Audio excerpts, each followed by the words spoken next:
शाम के साए गहरे हो रहे थे।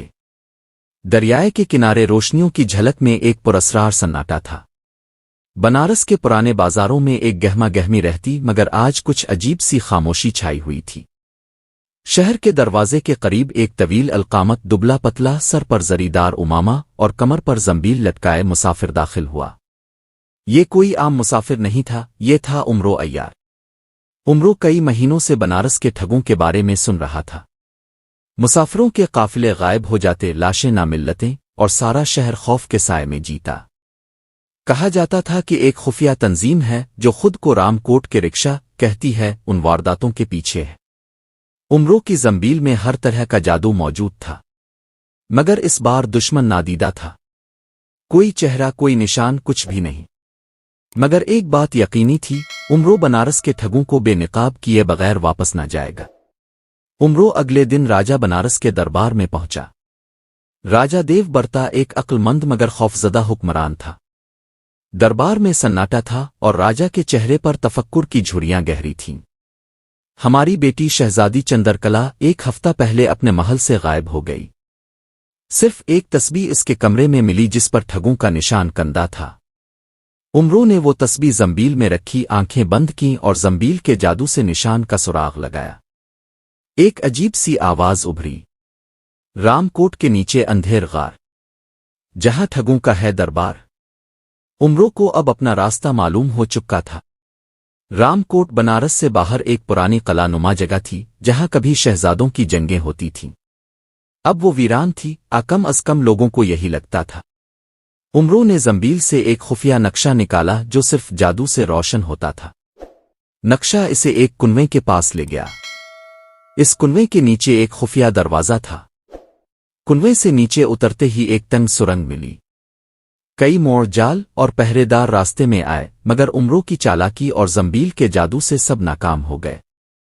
सुरंग के आखिर में एक वसी गार थी जिसमें मशलें जल रही थीं और सैकड़ों सिया लिबास में ठग इबादत कर रहे थे, जिनका सरदार था गोरखनाथ, एक जादूगर ठग जिसे मारना तकरीबन नामुमकिन था। गार के बीचों बीच शीशे के पिंजरे में बंद एक दोशीज़ा दिखाई दी, शहजादी चंद्रकला। इसकी आंखों में हिम्मत और चेहरे पर रोशनी थी। वो किसी शहजादी से कम ना लगती थी, मगर उसके चेहरे पर खौफ का साया भी था। मैं जानती हूं अब उमरो अय्यार हैं, शहजादी ने कहा। अब मुझे कैसे जानती है? मेरे ख्वाबों में कई दिनों से आप आ रहे हैं। मेरे दिल ने कहा कि नजात दहिंदा जंबील के साथ आएगा। उमरो हैरान था, मगर इसने वक्त ज़ाय किए बगैर जंबील से एक जर्री किलीद निकाली जो पिंजरा खोल सकती थी। मगर जैसे ही वो करीब गया, गार की जमीन लरजने लगी। गोरखनाथ नमूदार हुआ। इसके हाथ में एक जादुई असा था। इसने जमीन पर मारा और एक भंवर सा उठा। उमरो को घुमाने लगा। तुम जंबील वाले हो, मगर मैं महाठग हूं। तुम्हारा जादू मेरे आगे बेअसर है। उमरो ने जंबील से ए सच निकाला जो झूठे चेहरों को जाहिर करता है। जैसे ही इसने आईना गोरख की तरफ किया, इसका चेहरा बिगड़ गया। वो दरअसल एक भौतनी का बेटा था जो इंसानी रूप में ठगों का सरदार बन चुका था। इसकी कमजोरी पानी का कतरा था। जंबील से उमरो ने कुआं हमालिया के चश्मे का एक कतरा निकाला और गोरख पर गिरा दिया। वो चीखा और खाक में मिल गया। शहजादी को आजाद करा के उमरो इसे जंबील में छुपाकर बाहर निकला। काफिले के रूप में शहर वापस आया। राजा ने खुश होकर उमरो को अपना वली अहद बनाने की पेशकश की, मगर उमरो ने कहा, मैं अय्यार हूं। मेरी मंजिल जंबील है, महल नहीं। शहजादी चंद्रकला ने मुस्करा कर कहा, मगर अगर जंबील में मेरा दिल बंद है तो क्या तुम इसे लिए फिरोगे? उमरो कुछ लम्हे खामोश रहा, फिर बोला, शहजादी, दिल को जंबील में रखना मुमकिन नहीं। इसे दिल ही में रखना पड़ता है। चंद दिन बाद बनारस में अमन हो चुका था, मगर उमरो को खबर मिली कि गोरखनाथ की रूह अब अजमेर के पहाड़ों में जा बसी है, जहां वो नया जाल बांध रहा है। उमरो ने जंबील संभाली, शहजादी का दिया हुआ तिलिस्मी कमरबंद बांधा और एक नई मुहिम पर रवाना हो गया। बनारस में सूरज मगरिब की समत झक रहा था। दरिया के किनारे सुनहरी धूप का अक्स पानी में लरज रहा था।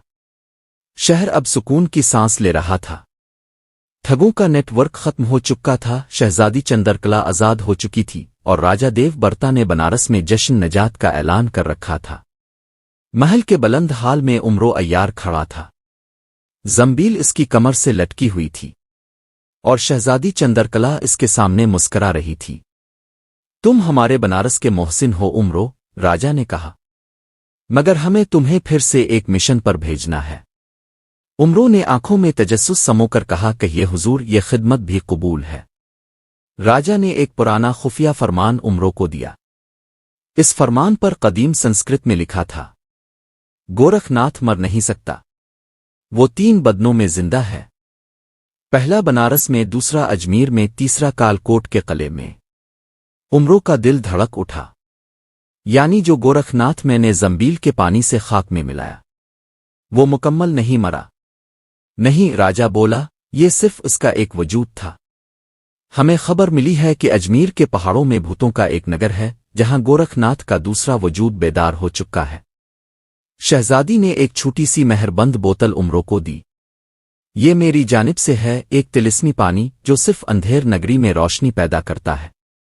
उमरो ने बोतल जंबील में रखी और कहा, मैं अजमेर जा रहा हूं।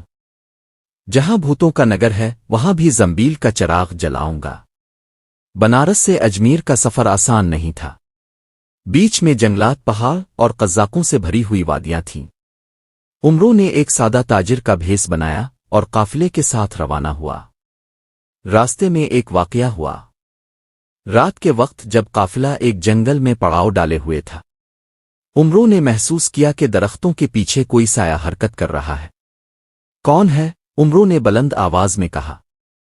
जवाब में एक मध्यम सी हंसी उभरी। फिर झाड़ियों में से एक लड़की निकली जिसके कपड़े फटे हुए थे और चेहरे पर खाक लगी हुई थी। मुझे बचाओ, मैं भाग आई हूं, वो हाँपते हाँपते बोली। कहां से? उमरो ने पूछा। भूतनगर से।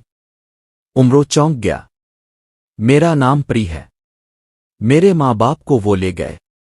उनके चेहरे नहीं थे, सिर्फ धुआं, सिर्फ साया। उमरो ने इसे जंबील से पानी निकाल के पिलाया।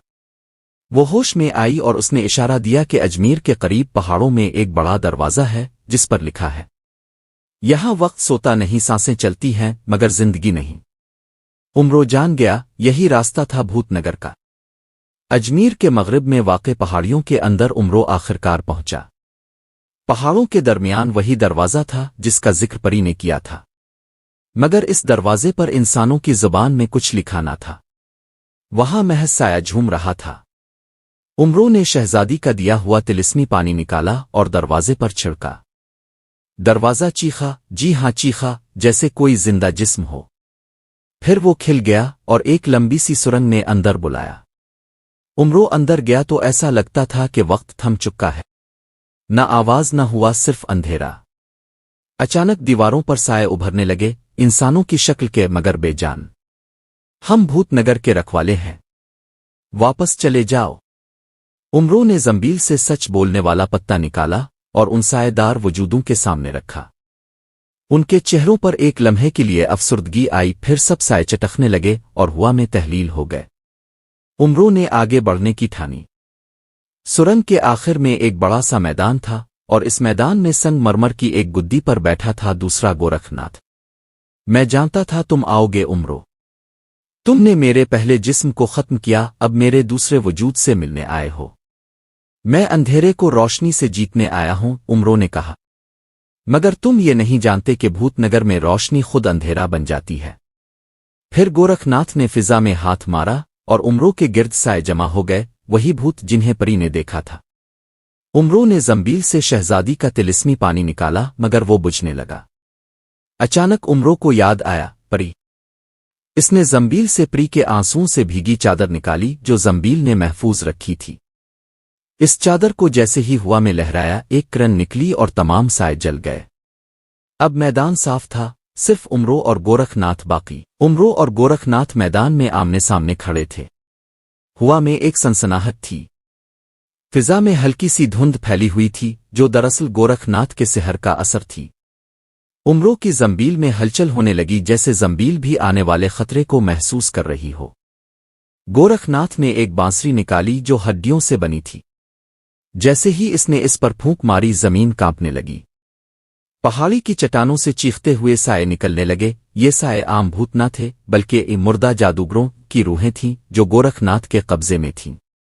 उमरों ने जंबील खोली और इसमें से रूमानी शोले का पता निकाला। ये वो पता था जो सिर्फ इस वक्त जलता था जब दुश्मन के दिल में कीना आ नफरत हो। जैसे ही उमरों ने वो पता आसमान की तरफ फेंका, वो जलने लगा और एक गोल शोला बन गया जो उमरों के गिर्द घूमने लगा। पहला वार गोरखनाथ ने किया।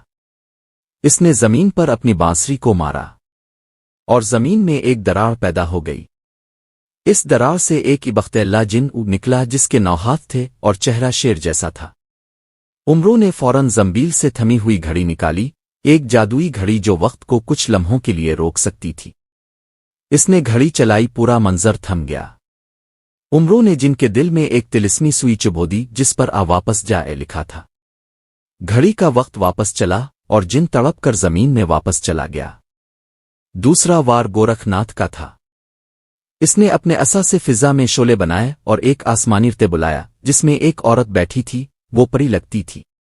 ये देखो उमरो, ये वही लड़की है जिसे तुमने बचाया, मगर ये दरअसल मेरी भेजी हुई मखलूक है। उमरो का दिल धड़क उठा। इसने फौरन जंबील से इयां सदाकत निकाला और इस रते की तरफ किया। आईना चमका और औरत की शक्ल बदल गई। वो एक झूठी साहजनू निकली जो परी की शक्ल में उमरों को बहकाने आई थी।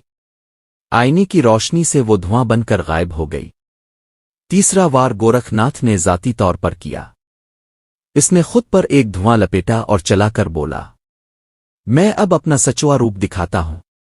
धुआं हटा तो वो आधा इंसान आधा सांप बन चुका था। इसके पैरों की जगह फन थे और आंखों से शोले निकल रहे थे। उमरों ने जंबील खोली और दिल की जंजीर निकाली। ये जंजीर उसके उस्ताद अय्यार कबीर ने इसे दी थी जो सिर्फ इस वक्त काम करती थी जब दुश्मन की हकीकत और असल नियत अया हो चुकी हो। उमरों ने जंजीर फेंकी जो गोरखनाथ के गिर्द लिपटी और जोर से तंग होने लगी। गोरखनाथ चीखने लगा, नहीं, अभी मेरा तीसरा जिस्म बाकी है। कालकोट, कालकोट। जंजीर ने इसके वजूद को चीर दिया और वो दूसरा जिस्म भी खत्म हो गया। जमीन कांपी, भूतनगर की फिजा में रोशनी फैल गई और आसपास के तमाम साए पिघल गए। उमरो थका हारा वापस आया तो परी इसका इंतजार कर रही थी, मगर अब उसके चेहरे पर नई रोशनी थी जैसे कोई राज खिलने को हो। तुमने मुझ पर एहसान किया उमरो, अब वक्त है कि मैं अपना असल बताऊं। क्या मतलब? उमरो ने हैरत से पूछा। परी ने जंबील की तरफ इशारा किया और आहिस्ता से बोली, जंबील को पहचानने वाला हर शख्स आम नहीं होता। मैं सल्तनत आनंदपुर की वली अहद हूं। बचपन में गोरखनाथ ने मेरे माँ बाप को मारकर मुझे कैद कर लिया था। तब से मैं इसके नगर में भटक रही थी। तुम्हारे आने से मुझे रिहाई मिली। उमरों के चेहरे पर खामोशी थी, मगर दिल में एक नई मशल रोशन हो चुकी थी। परी ने कहा, अब मुझे अपनी सल्तनत वापस लेनी है, मगर मुझे एक मुहाफिज की जरूरत है। उमरों ने मुस्कुरा कर कहा, अगर जंबील इजाजत दे तो मैं हर सल्तनत के लिए हाजिर हूं।